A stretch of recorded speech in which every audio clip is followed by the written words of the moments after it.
First of all, can I say I'm grateful to both gentlemen for giving notice of the point of order.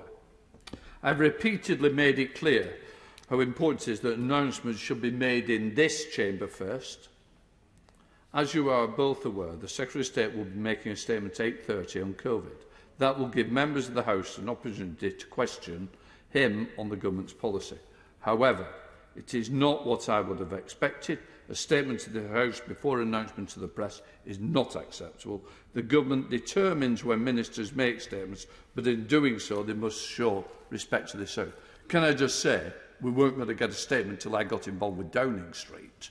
The fact is, this has been forced to actually get a statement today. It was going to be left to tomorrow, which would have been totally unacceptable.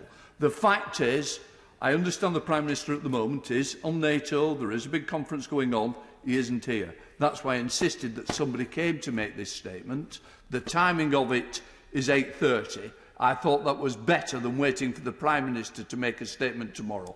This House needs to know, it needs to know first. I find it totally unacceptable that once again, that we see Downing Street running roughshod over members of Parliament.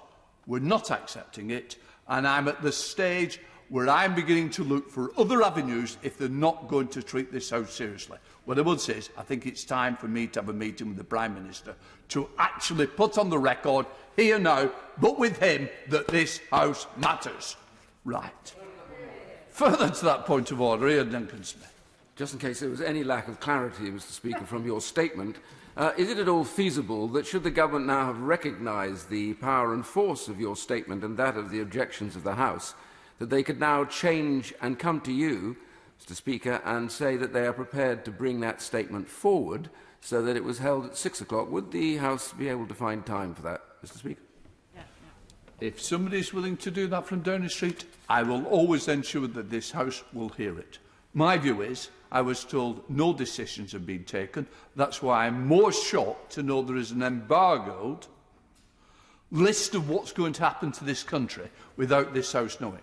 I was told no decisions have been taken, that no decisions will be taken until the Cabinet meets. The fact is, I am being misled, this House is being misled, it is not acceptable, and I would welcome them coming here before they make the press statement, as the press have already got an embargo. And I'm sure now that the Whip is texting the Chief Whip to let him know exactly what's being said, because it's disappointing to all of us. I am now suspending the House for 3 minutes to enable necessary arrangements for the next business to be made. Order.